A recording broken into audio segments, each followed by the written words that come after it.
Pues ahora sí vamos a empezar. Hoy vamos a empezar con el capítulo número 11 del libro del Apocalipsis, que cada vez se vuelve más complejo. Cada vez se vuelve como que más difícil de obtener una correcta interpretación, una adecuada interpretación. Pero en fin, nosotros tenemos, gracias a Dios, la guianza del Espíritu Santo, y yo creo que no estamos muy lejos de la verdad. Hace 8 días vamos a volver a nuestra recta del tiempo. Esta recta del tiempo representa 7 años. Estos 7 años se establecen en el libro de Daniel. Luego vamos a ver eso. Ya vimos toda esta primera parte. A partir del capítulo número 11, ¿sí?, se empieza a describir estos segundos o estos 3.5 años. Y ahorita vamos a confirmar, porque en este capítulo 11 confirma aparentemente la cronología de los eventos. Ahorita lo vamos a ver. En el capítulo 11 se afirma que va a haber una persecución. No sé si persecución es con SS. Sí. Ok, de la iglesia. Después de la persecución viene el arrebato. Y después del arrebato, el juicio.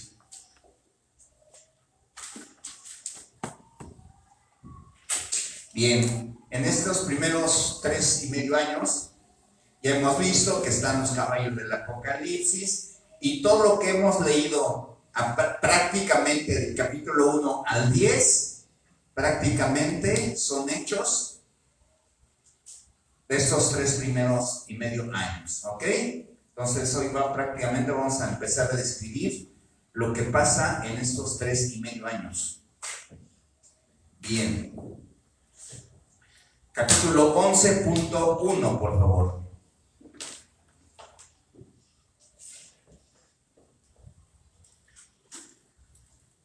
Luego me fue dada una vara para medir y me fue dicho: ve y mide el templo de Dios y el altar y cuenta el número de adoradores. Dios le está dando una instrucción a Juan. Ve y mide cuántos adoradores hay. Es decir, dijimos que en los 10 primeros capítulos ya se describe pues la muerte, enfermedad, terremotos, hambre y muchas otras cosas más terribles que van a pasar en esos 3.5 años. ¿Sí? Entonces, a pesar de esto, de todo esto que estamos viviendo o que vamos a vivir, ¿sí?, prácticamente le dice a Juan: ¿sabes qué?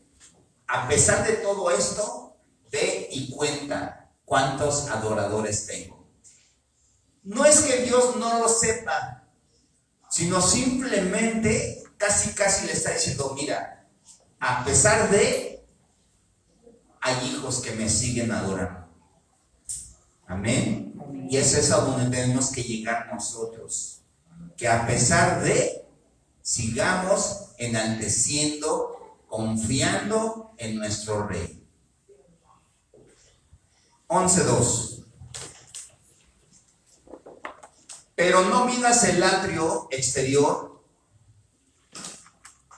porque ha sido entregado a las naciones, las cuales pisotearán la ciudad santa durante 42 meses. La ciudad santa. ¿Cuál es la ciudad santa? Israel. Israel es el país. La ciudad de Jerusalén.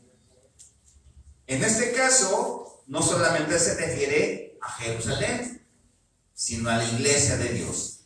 La ciudad santa se refiere a la iglesia de Dios. O sea, se puede generalizar.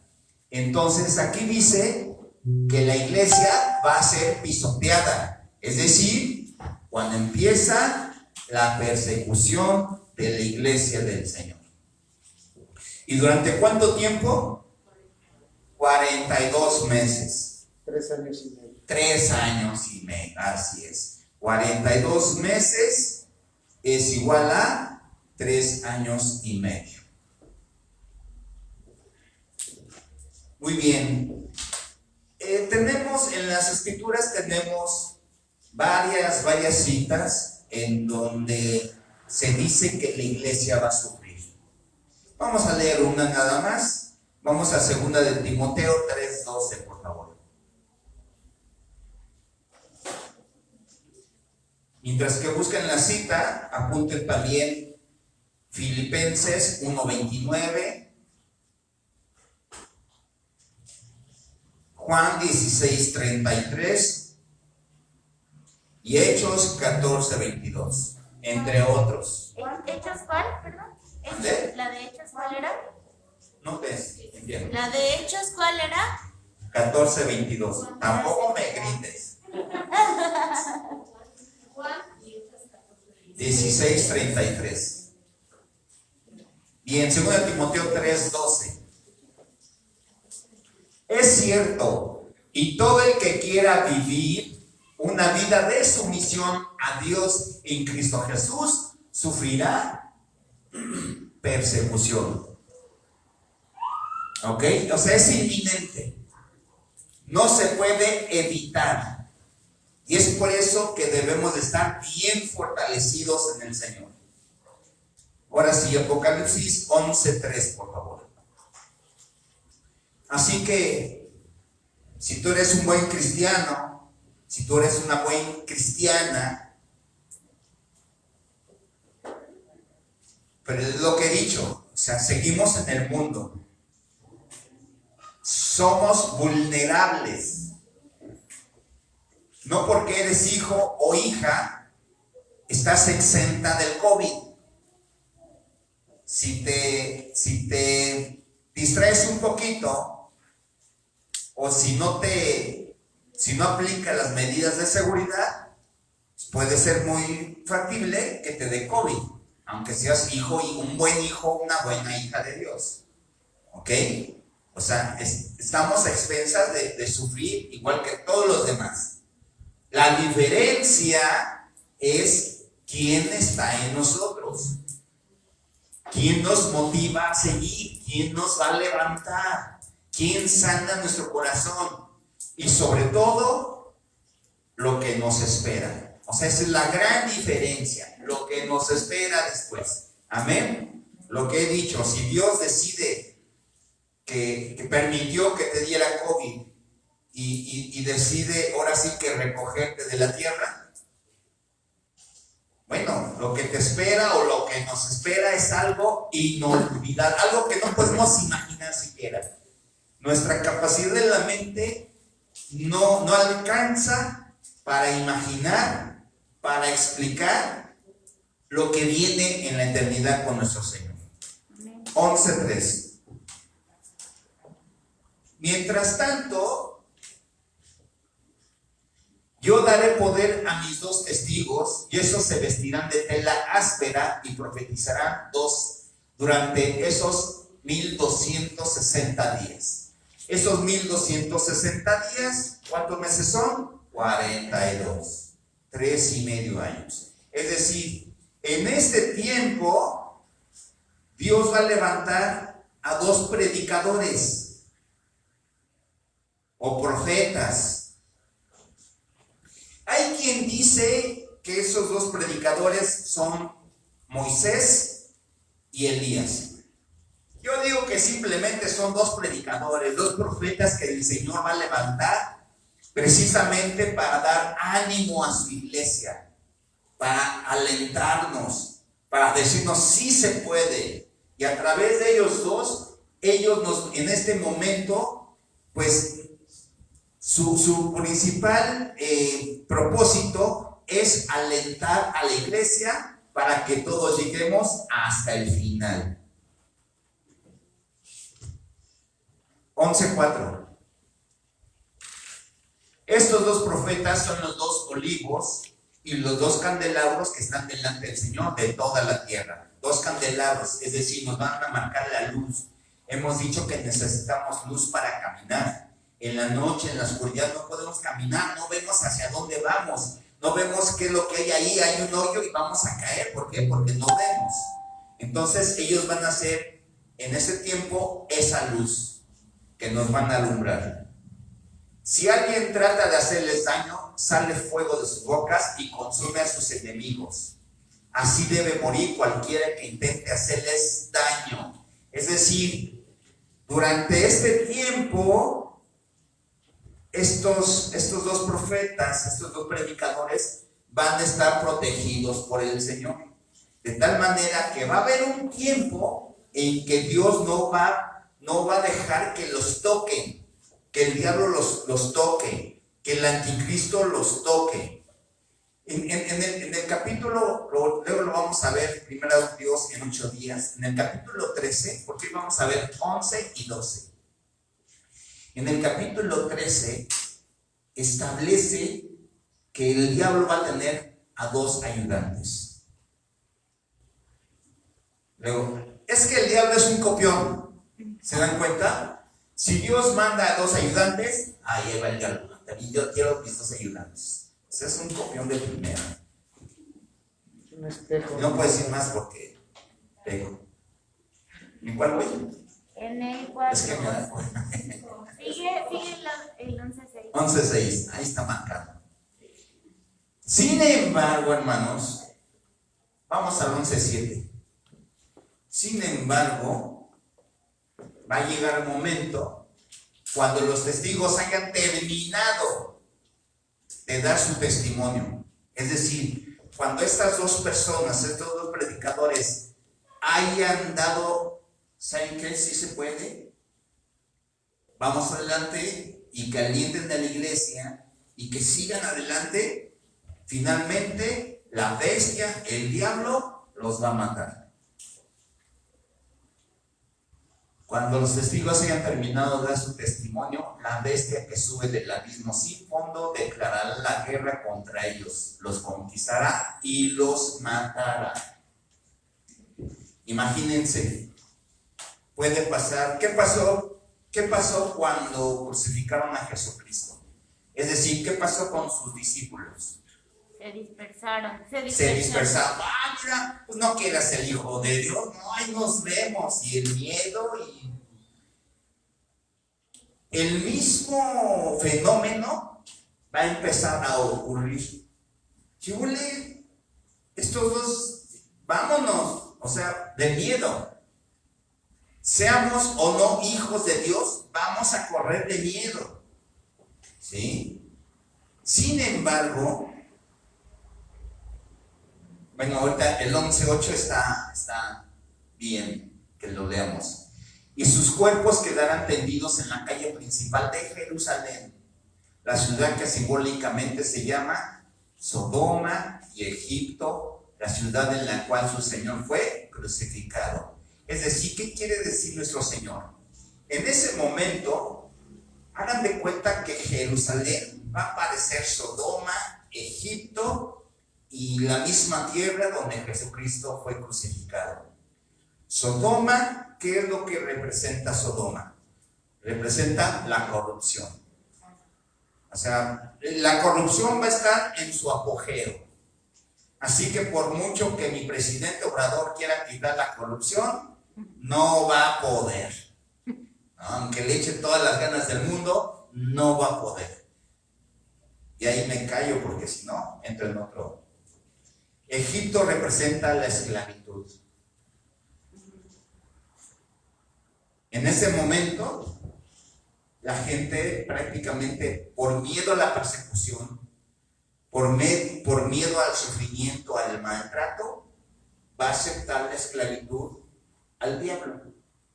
Por eso vamos a leer más adelante que el anticristo, el diablo mismo, va a engañar a muchos, inclusive a hijos de Dios. Van a caer en el engaño. Y el Señor, y el lugar donde fue crucificado el Señor, significa el rechazo, la incredulidad. Es decir, en ese momento, en cuanto la iglesia vea que estas dos personas, estos dos profetas, fueron acribillados, les cortaron la cabeza, o quién sabe cómo, en ese momento va a haber un rechazo. No, ahí está, eran puras mentiras. No que nos iba a ir bien, no que nos íbamos a salvar, bla, bla. Y tanto chismerío como en YouTube y en Facebook y en todos lados se hace. Puras conjeturas. Aparte del rechazo, ¿puede manejarse la palabra desilusión, decepción? Sí, claro. Lo que quiere el diablo es que nos desilusionemos, que nos decepcionemos, que nos frustremos, que nos separemos de Dios, que pensemos que todo era mentira. ¿Sí? Y precisamente ahorita lo vamos a leer todo eso. Así es. 11, 9, 10. Y durante 3 días y medio, todos los pueblos y todas las tribus, lenguas y naciones se quedarán mirando los cadáveres. A nadie se le permitirá enterrarlos. Los que pertenecen a este mundo, es decir, los que no están con Dios, se alegrarán. Ahí están sus predicadores, ahí están sus profetas, ahí está, ¿dónde está su Dios? O sea, se van a estar burlando de nosotros, de la iglesia de Cristo. Y se harán regalos unos a otros para celebrar la muerte de los 2 profetas que los habían atormentado. Pero aquí viene el 11:11. ¿Qué pasó con Jesucristo? Resucitó. ¿Qué va a pasar con ellos dos? Van a resucitar. Así es. Cuando resucita Jesucristo, ¿qué pasó con los discípulos? Regresan a Él.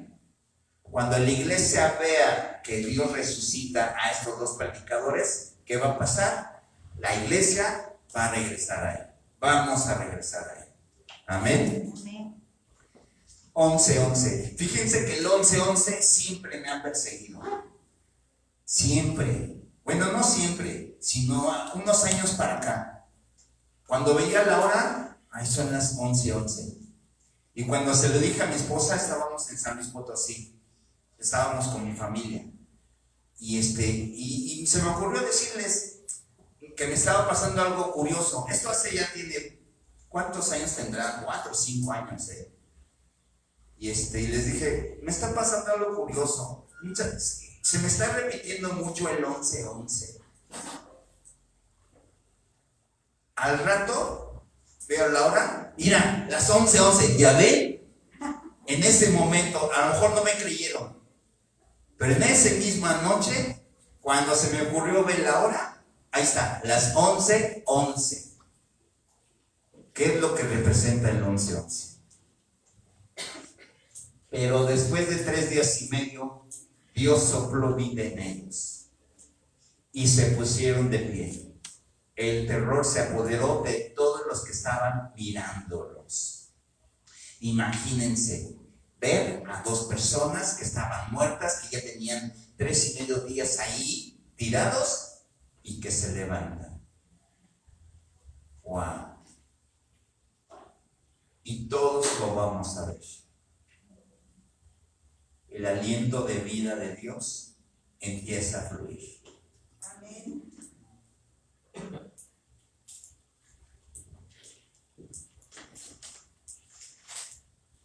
Once, 12, por favor. Ahí la gente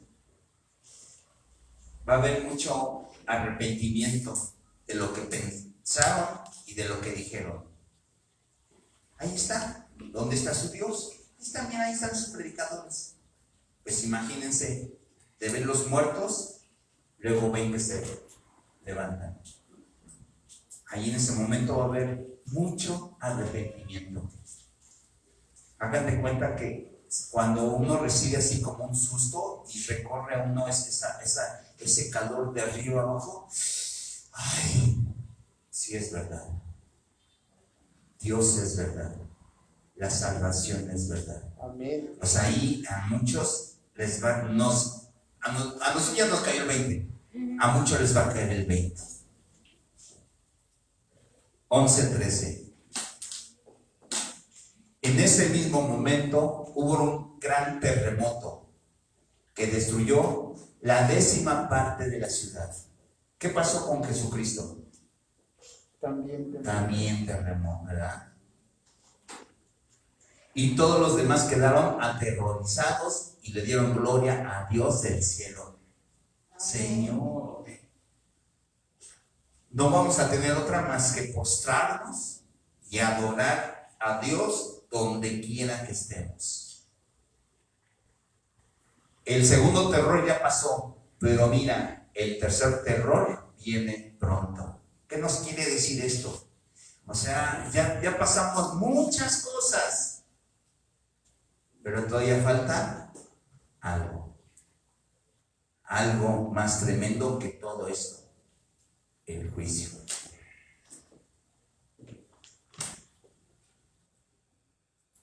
Entonces el séptimo ángel tocó su trompeta. ¿Se acuerdan que eran 7 trompetas? Ya es la última. Y hubo fuertes voces que gritaban en el cielo: ahora el mundo ya es el reino de nuestro Señor y de su Cristo, y Él reinará por siempre y para siempre. Amén. Es decir, a partir de esta séptima trompeta se hace presente nuestro Señor. Toma el reino. Es decir, para hacer juicio, nuestro rey tiene que venir. Es decir, después del arrebatamiento es cuando por fin viene por segunda vez nuestro Señor Jesucristo.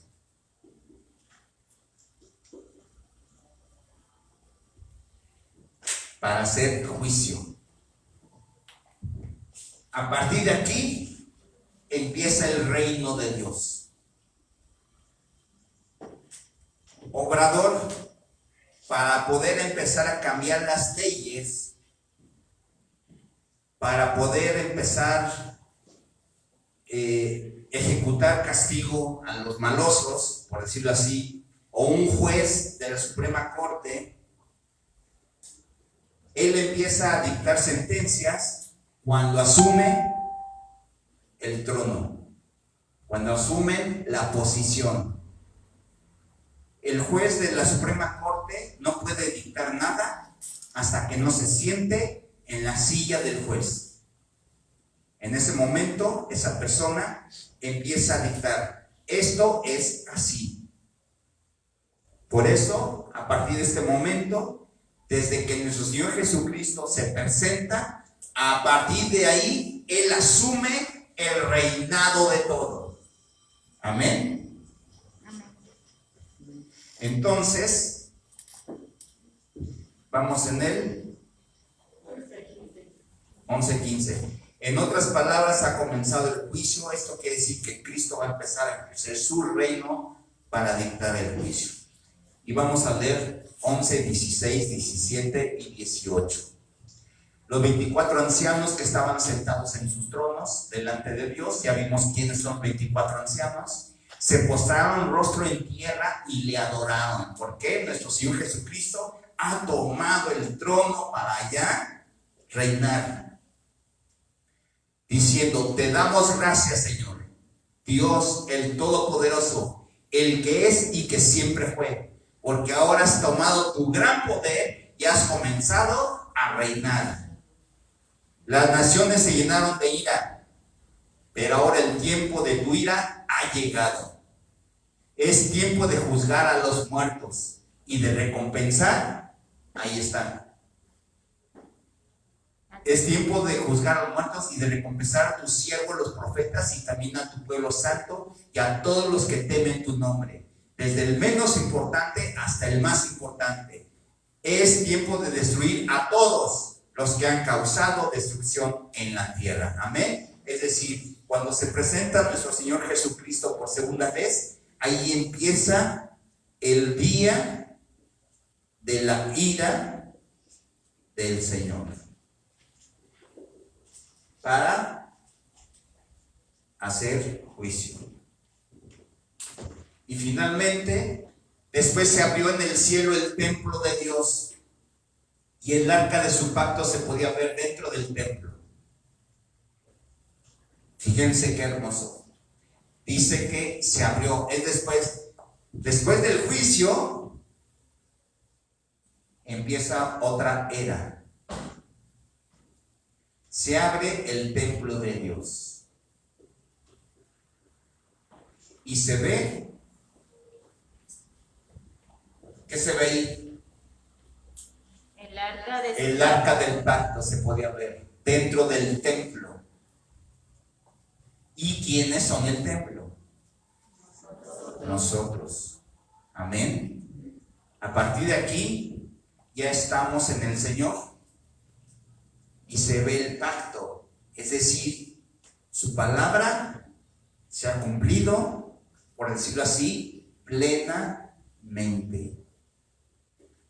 Su pacto se ha cumplido y estamos con Él hasta la eternidad. Salieron relámpagos, rugieron truenos, estruendos, y hubo un terremoto y una fuerte tormenta de granizo. Es decir, relámpagos, truenos y estruendos. Y hubo un gran terremoto espiritual. ¿A qué terremoto se refiere? A esto.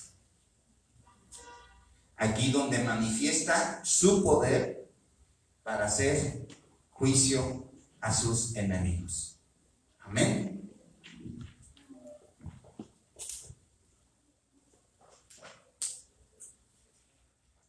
Hasta aquí termina el capítulo 11.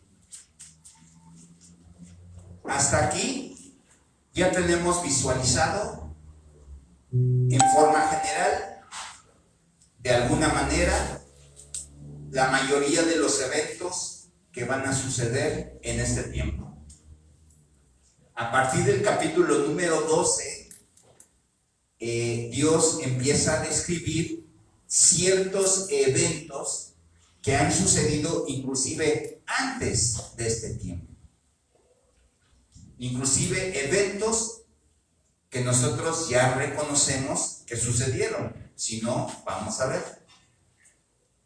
Aquí en los capítulos 12 y 13 se manifiesta la victoria de Jesucristo porque demuestra el control total sobre Satanás. Vamos al 12, 1, 2, por favor. Vamos a poner atención porque aquí suceden cosas muy interesantes. Ok, ya Dios ya le enseñó a Juan, de alguna manera, ya le plasmó lo que va a suceder. Pero ahora Dios le empieza a dar otras visiones a Juan. Entonces fui testigo de un suceso de gran importancia en el cielo. Y vi a una mujer vestida de sol, con la luna debajo de los pies y una corona de 12 estrellas sobre la cabeza. Estaba embarazada y gritaba a causa de los dolores de parto y de la agonía de dar a luz. Luego fui testigo de otro suceso importante en el cielo. Vi un gran dragón rojo con 7 cabezas y 10 cuernos y una corona de cada cabeza. Vamos con los dos primeros. ¿Qué creen que pasó en el versículo 1 y 2? ¿A qué se refiere Dios?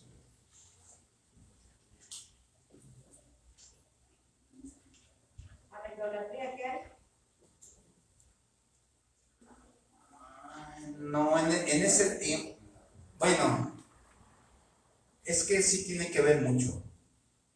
Dios no quiso demostrar eso en ese versículo, pero realmente es el origen de la idolatría de México, desgraciadamente. Ahí simplemente, fíjense qué privilegio le tocó a Juan. Él vio el nacimiento de nuestro Señor Jesucristo, en donde el sol, las estrellas y la luna fueron testigos de la divinidad de Dios. Es decir, la creación fue testigo del nacimiento del Rey. Eso es lo que quiso decirle Dios a Juan. Sin embargo, los españoles, esta parte la tomaron para conquistar a los aztecas. Efectivamente, desgraciadamente así fue. ¿Qué dice? Entonces fui testigo de un suceso de gran importancia en el cielo. Vi a una mujer vestida. No soy buen dibujante, vamos a suponer que esta es la mujer, muy sonriente, ¿sí? Con un cuerpo esbelto, ¿sí? Vestida de sol.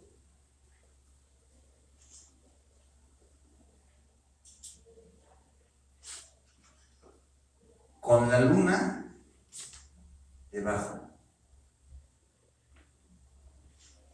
y una corona de estrellas. Y la que le dicen María, la Virgen María de Guadalupe, en su túnica, ¿qué le pusieron? Las estrellas. Entonces, de aquí tomaron el diseño para la conquista de los aztecas. ¿Por qué?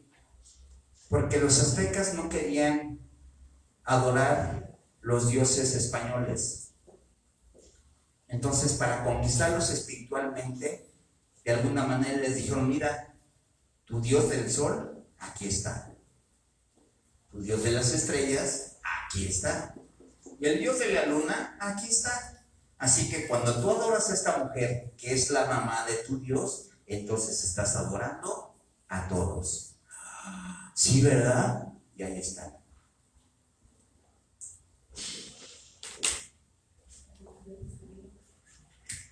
Y bueno, hay una película, vale la pena verla, se llama La Otra Conquista. Ahí precisamente se ve cómo los españoles conquistan a los aztecas, pero no así tan sutilmente, sino fue a punta de golpes. Los dominaron a golpes. Ándale, híncate y te vas a poner a adorar. No, que no, ¿no quieres? Toma. Así es. Pero bueno, eso es otra cosa. 12:3. El dragón, ¿quién es el dragón rojo? Satanás. Las 7 cabezas, dijimos que el 7 es plenitud total. Es decir, Dios le concedió la inteligencia suficiente al diablo para tramar todo esto. Los 10 cuernos representan 10 naciones. Esas 10 naciones, más adelante vamos a ver en el capítulo 14, cómo esas 10 naciones son el soporte para que se desarrolle el anticristo. Es decir, el anticristo, voy a decirlo así de alguna manera, es el líder, el director de 10 naciones muy poderosas. Y me voy a adelantar un poquito. Estas 10 naciones, aquí en este momento, antes de que empiece la persecución, un poco antes, estas 10 naciones le ofrecen un tratado de paz. Tratado de paz a Israel. Así es. ¿Sabes qué? Ya no te preocupes, nosotros te defendemos, adelante.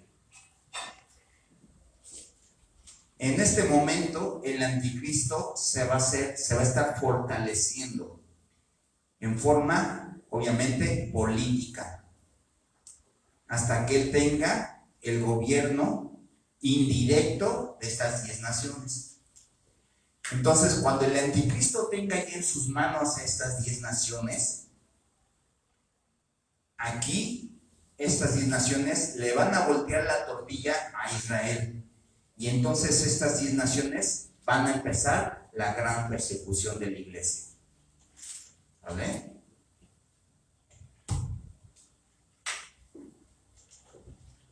¿Sí me estoy explicando? Sí. Entonces esos 10 cuernos representan la fuerza, la influencia que tiene el diablo en esos 10 países. Y las diademas representan pues la realeza de Satanás, que es el príncipe del mundo. Vamos al 12:4. ¿Ahí ya se apagó?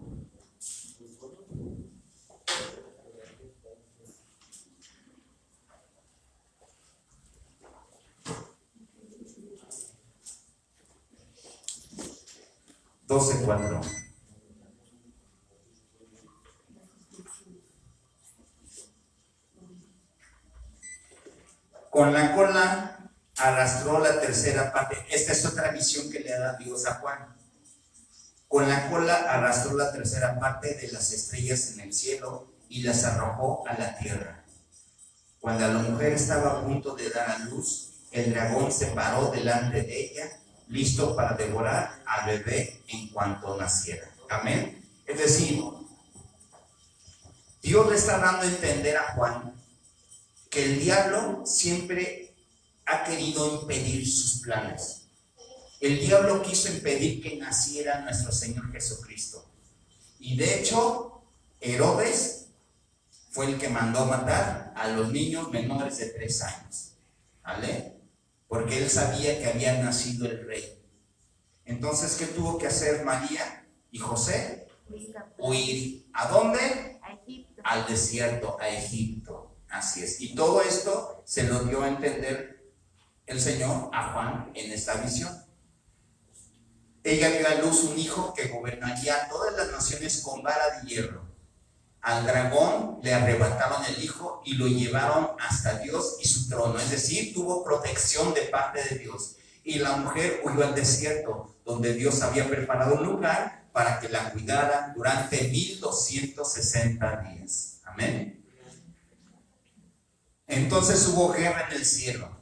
Miguel y sus ángeles lucharon contra el dragón y sus ángeles. Fíjense, o sea, la guerra espiritual es tremenda, O sea, a lo mejor nosotros no la estamos viendo, pero está sucediendo. Imagínense la guerra espiritual cuando nació nuestro Señor Jesucristo.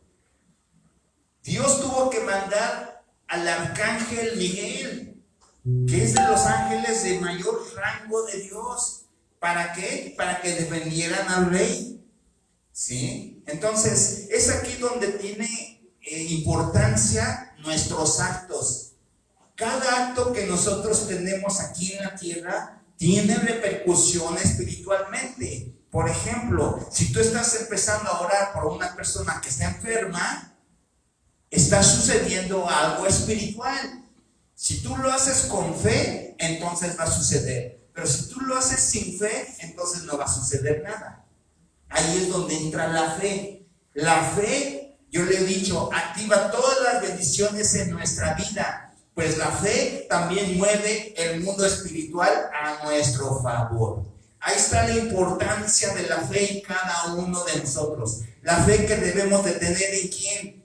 En Cristo Jesús. Nosotros debemos de confiar en la fe del Hijo, ni siquiera en nuestra fe, porque nuestra mente y nuestro corazón nos puede engañar. Yo he visto muchas veces, no muchas veces, pero sí he visto, yo tengo mucha fe y nada ni nadie me va a mover del camino de Dios. Dime dónde están esas personas.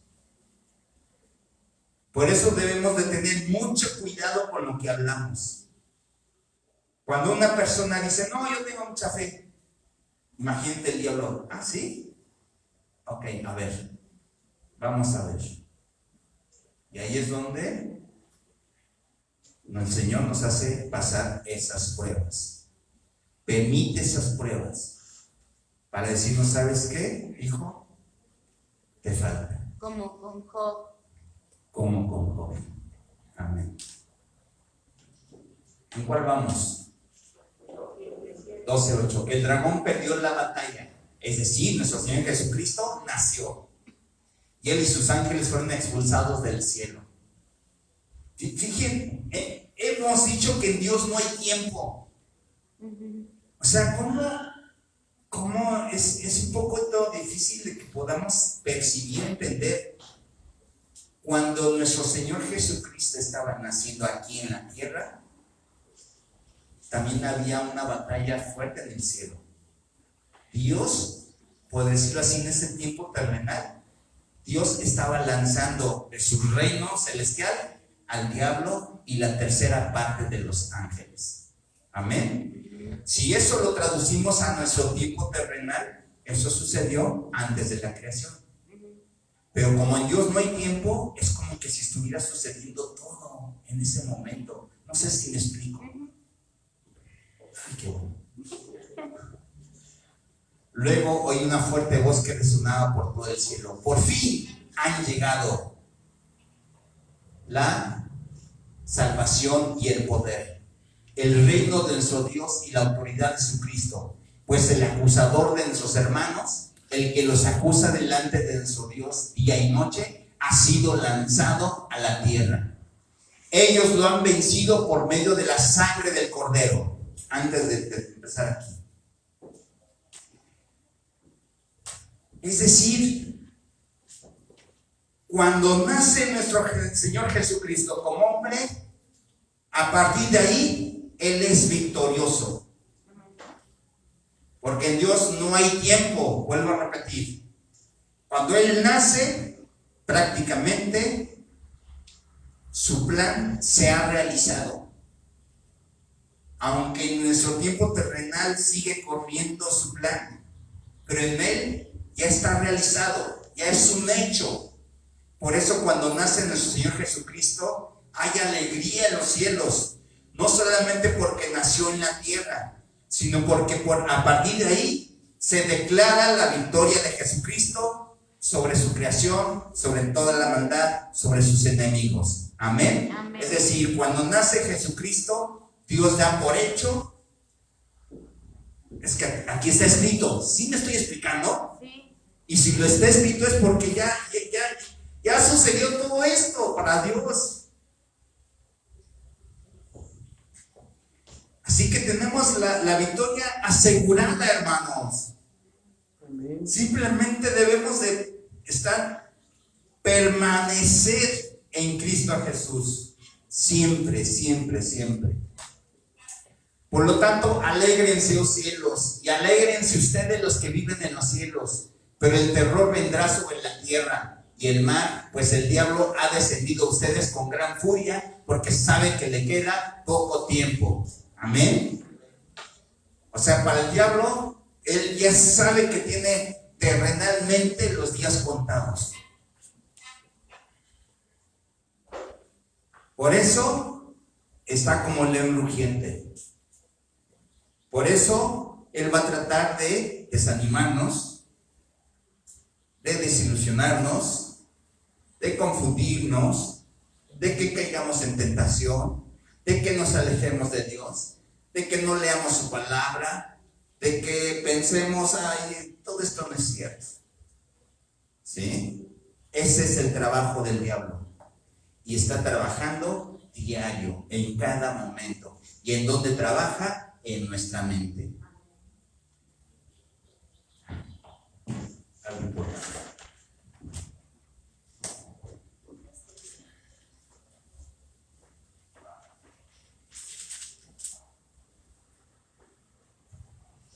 Nosotros somos espíritu, alma y cuerpo. ¿Ok? Cuando Dios llega a nuestra vida, que es espíritu, cuando llega a nuestra vida, Él entra en nosotros. ¿A dónde entra? A nuestro espíritu. Así es. ¿Sí? Entonces, a partir de que el Espíritu de Dios entra a nuestro espíritu, a partir de ahí, Dios está aquí en nuestro espíritu. Dios no nos toma ni el alma y el cuerpo, pues dice que es nuestro templo porque el espíritu está en el cuerpo, está aquí, ¿no? En todo nuestro ser, así como el alma. Por eso dice que somos templo del Espíritu Santo. Y por eso es importante nuestro cuerpo, cuidarlo, pues para que de alguna manera que el Espíritu de Dios esté a gusto en su templo. ¿Vale? Ok. El diablo es un copión. También quiere entrar en las personas. ¿Saben a dónde entra? Aquí en el alma. Así es. El diablo no puede entrar aquí, porque aquí está el Espíritu de Dios. Y donde está el Espíritu de Dios, no puede entrar nada oscuro. El alma está compuesta ¿de qué? De la mente, de las emociones y de la voluntad. Es decir, la voluntad es donde tomamos las decisiones. ¿Ok? Y tomamos las decisiones conforme a lo que pensamos y conforme a lo que sentimos. Hoy me siento de buenas, voy a leer la Biblia. Mal dicho, ¿verdad? Porque tenemos que leer la Biblia, estemos de buenas o de malas. Pero bueno, pero sí somos. Ok. ¿Qué es lo que quiere el diablo? Tomar nuestra mente.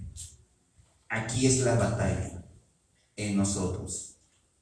Dios quiere cambiar nuestra forma de pensar, nuestros conceptos, las malas enseñanzas, todo lo erróneo que está en nuestra mente. Dios lo quiere cambiar. ¿Cómo? A través del Espíritu.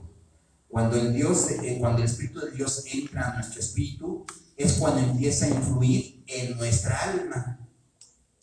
Es decir, nos empieza a dar revelación de su palabra, ¿verdad? Empieza a sanar nuestras emociones. ¿Por qué? Porque empezamos a aplicar herramientas espirituales como el perdón. Por eso tenemos que perdonar en el Señor, no en nuestra alma, sino en el Señor. Y nuestra voluntad ahora es la de Dios.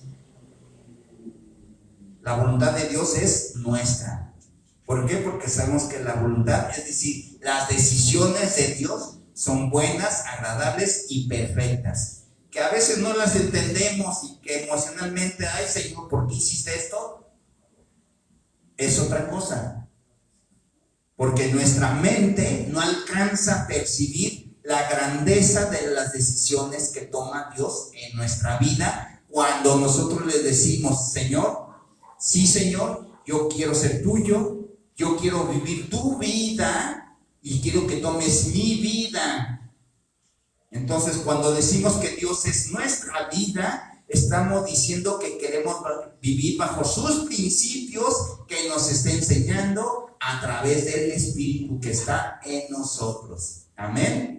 Pastor, como que cuando ya la voluntad de Dios es nuestra y gobierna sobre nuestra vida, ese recuadro que hizo en donde está el alma se invierte, porque la voluntad de Dios somete a nuestra mente y a nuestras emociones y no como cuando Bueno, estamos... así debería de ser.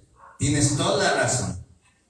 Así es. Normalmente, cuando no estamos en Dios, nuestra voluntad, nosotros decidimos por lo que sabemos y por lo que sentimos. Hoy estoy enojado, así que no voy. Estoy enojado. Ya tomé una decisión porque estoy enojado. No voy porque es peligroso, porque estoy tomando una decisión por lo que sé. ¿Sí? Entonces tienes toda la razón. Nuestra voluntad obedece a lo que pensamos y a lo que sentimos.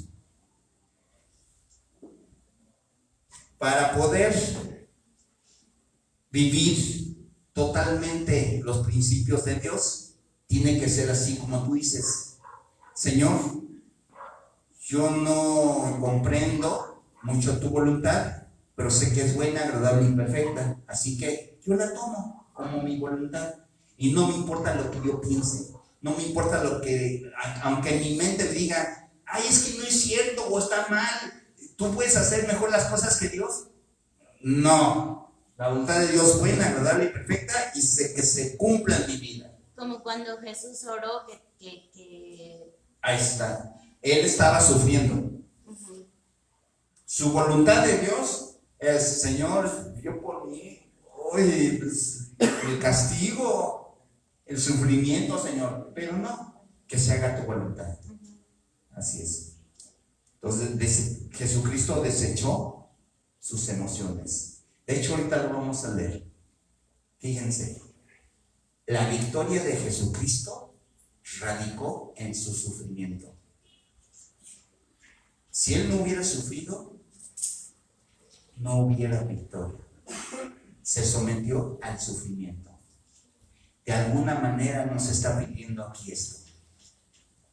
Nuestro sufrimiento va a ser nuestra victoria. Amén. Entonces, la cuestión es esta. ¿Cuántos de nosotros estaremos dispuestos a sufrir la persecución para llegar a nuestra meta final? Estar con nuestro Señor. Amén. Por eso Jesucristo dice, ay, si a mí me persiguieron, imagínense ustedes, que son mis seguidores, los van a odiar. Se está repitiendo esto.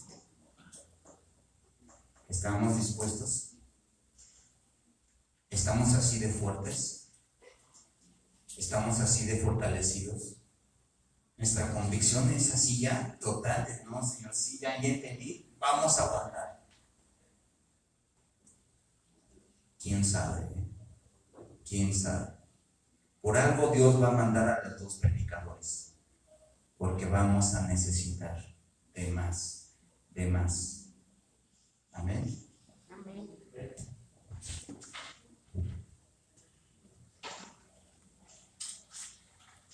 12:10, por favor. Ya me pasé muchísimo.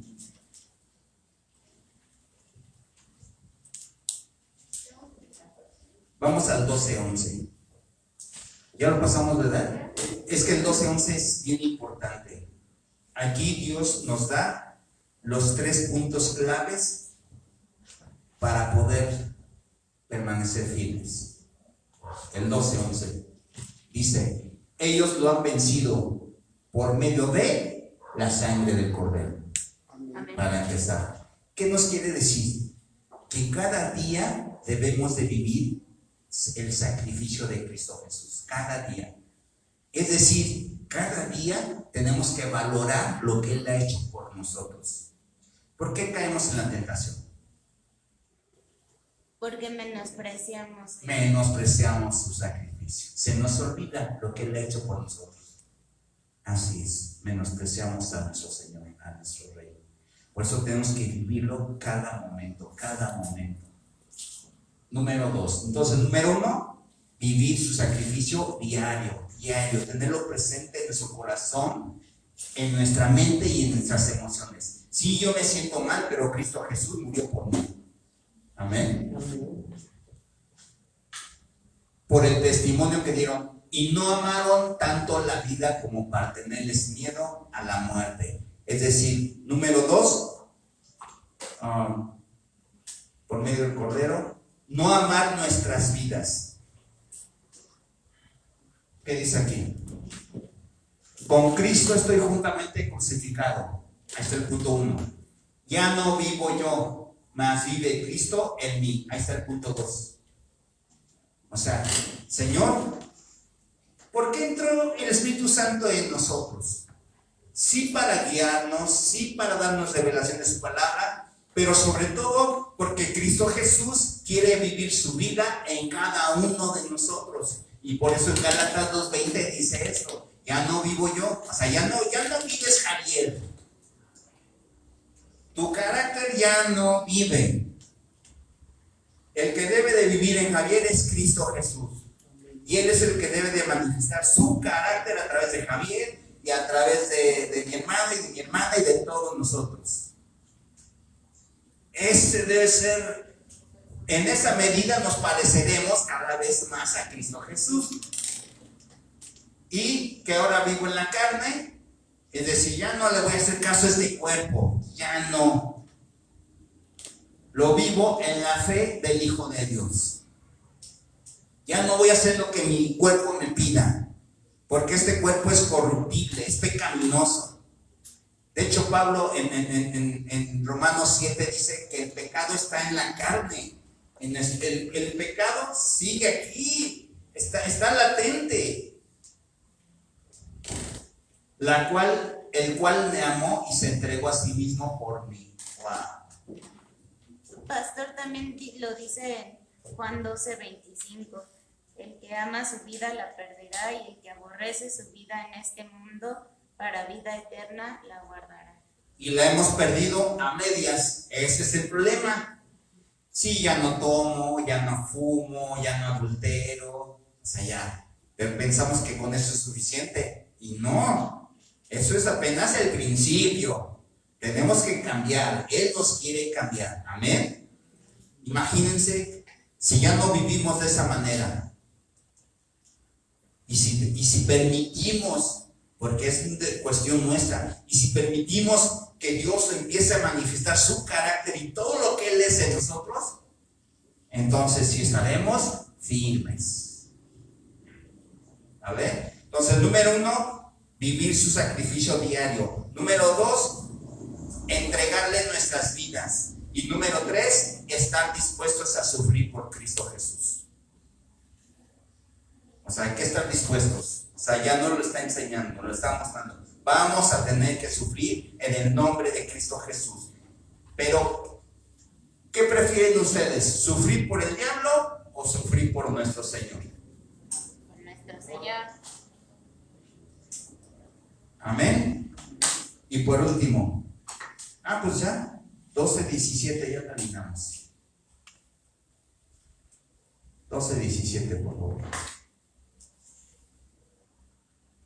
Y el dragón se enfureció contra la mujer y nos declaró la guerra. Estamos en una guerra espiritual.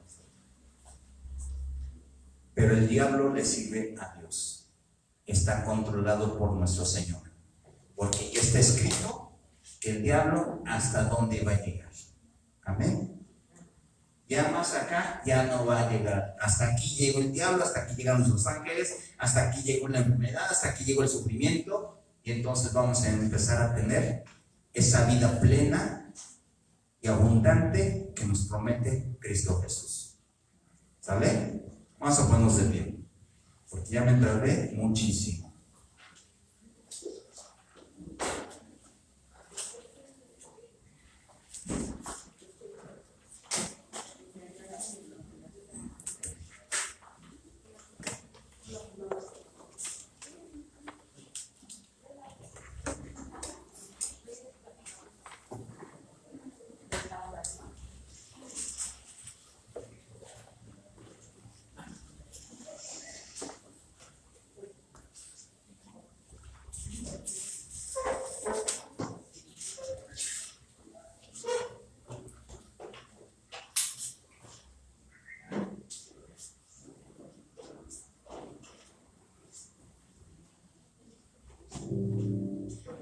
Estaba pensando,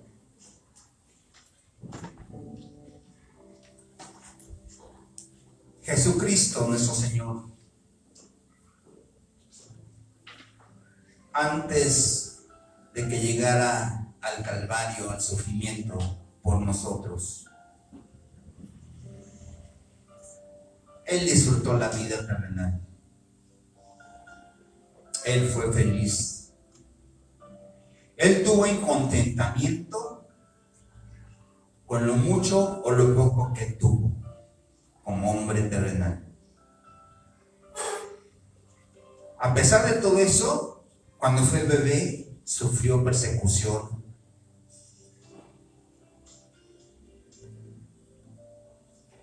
Dice la palabra que él crecía en estatura, en su intelecto, en lo espiritual. No sé si él haya tenido tiempo para jugar, no lo sé, de divertirse, no lo sé. Yo creo que no, porque él sabía a qué había venido.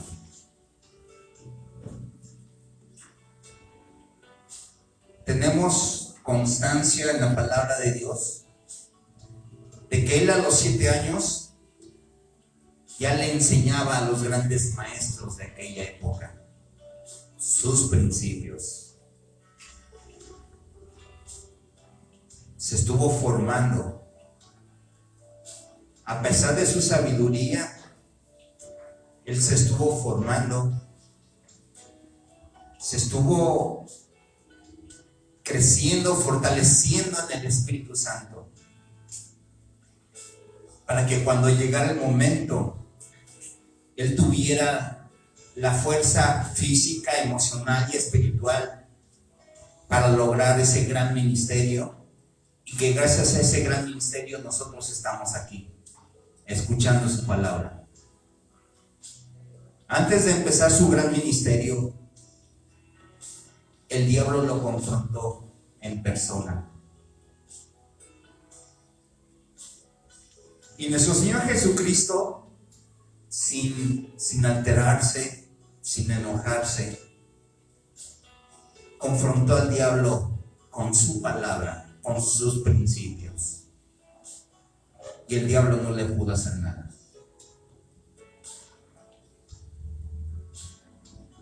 Y disfrutó su ministerio al máximo. Yo creo que cada vez que él plantaba una semilla, su corazón se alegraba al máximo, porque estaba extendiendo su reino, estaba recuperando a su creación.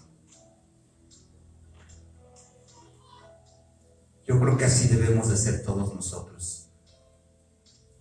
Yo creo que todos hemos sufrido en alguna manera, así como Cristo Jesús sufrió cuando era bebé o cuando era niño. Hemos tenido problemas igual. Ahora estamos disfrutando de su palabra, disfrutando de sus bendiciones, pero también estamos esperando el día de la tribulación, cuando empiece la gran tribulación.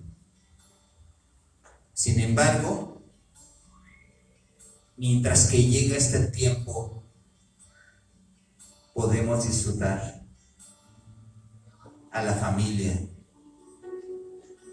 podemos disfrutar al Espíritu de Dios en nosotros, podemos disfrutar su palabra. Entonces la pregunta es, ¿qué te hace falta para sentirte pleno? ¿Qué te hace falta para sentirte contento, contenta? ¿Qué te hace falta de parte de Dios? Pablo lo entendió. Y Pablo aprendió a tener contentamiento en lo mucho y en lo poco. Pero dice la palabra, Pablo aprendió. El tener en contentamiento con lo que tenemos se aprende. Es una decisión de nosotros, de cada uno de nosotros. Es cuestión de cada uno de nosotros. No es cuestión ni de Dios, ni del pastor, ni de nadie. Es de uno.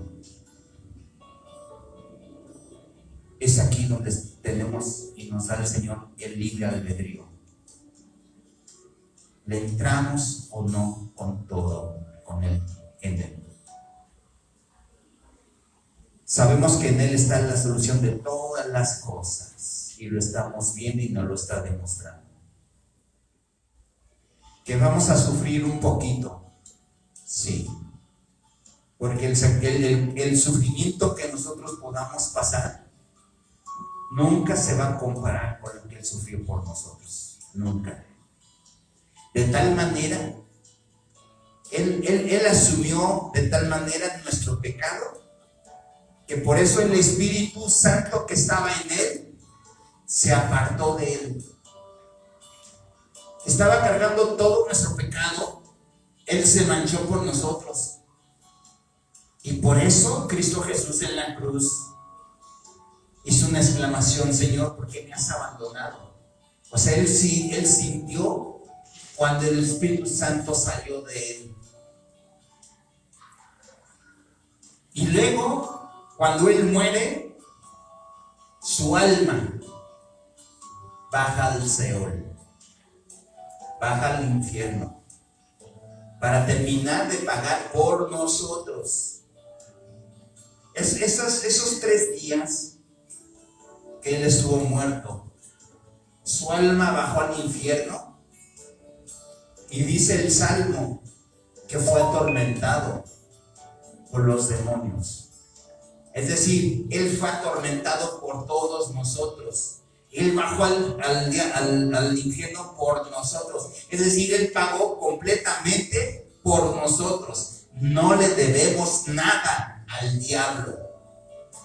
Así que eso nos debe de dar ánimos y fortaleza para permanecer limpios y tratar de vivir lo más santificados posible, porque Cristo ya nos santificó. Al quitarnos pues el pecado, Él nos ha santificado, nos ha justificado. Entonces, todo eso es lo que tenemos que valorar. Y por eso debemos de esforzarnos hasta en nuestras fuerzas si es preciso. Sabemos que Dios lo debe de hacer todo en nuestra vida. Pero si en nosotros es un sacrificio personal, tómalo como sacrificio, tómalo como quieras. Pero necesitamos entrarle con todo, para que finalmente tengamos la protección de Dios en los días verdaderamente difíciles. Amén. Amén. Esto es de cada uno de nosotros. Padre Celestial, muchísimas gracias, Dios. Señor, hasta yo te suplico por mí, Padre, porque nos estás revelando tu palabra, nos estás dando el conocimiento, pero eso no basta. Necesitamos entregarnos en espíritu, alma y cuerpo a ti, Dios. Nos estás enseñando lo que se viene, Padre. No sabemos si nosotros vamos a vivir todo esto, no lo sabemos, Señor. Pero si nos lo estás revelando es para que nosotros lo comuniquemos a nuestras descendencias. Porque yo creo que es seguro que nuestra descendencia sí va a vivir estos tiempos difíciles, Señor. Si a nosotros nos toca, Padre, no nos queda más que pedirte fortaleza y que seas tú nuestra vida y que nos protejas ante el acecho del enemigo, Señor. Sabemos que la victoria es nuestra, Padre. Sabemos que ya está todo hecho, Señor. Tú venciste a la muerte. Y así como resucitaste, fuiste el primero. Nosotros, Señor, seremos tu fruto. Seremos ese fruto, Señor. Y también nos resucitarás, Padre, en el tiempo que tú has preestablecido para poder estar contigo en la eternidad, Padre. Esa es nuestra meta, Dios. Estar contigo en la eternidad, para poderte servir en la eternidad, para poderte adorar en la eternidad, Señor. Para que nuestro corazón, nuestra alma, finalmente se regocije en todo su esplendor, Padre, al verte a ti, Señor. Al ver que todo esto es una verdad, Señor, absoluta, Padre, porque tú no eres hombre para mentir, Señor. Muchísimas gracias, Dios. Gracias, Padre Celestial. Muchísimas gracias, Dios, porque esto, en lugar de infundirnos temor, nos estás infundiendo fortaleza y fe en tu Hijo amado Jesucristo. Muchísimas gracias, Dios. Amén y amén. Dale un fuerte aplauso a nuestro Padre.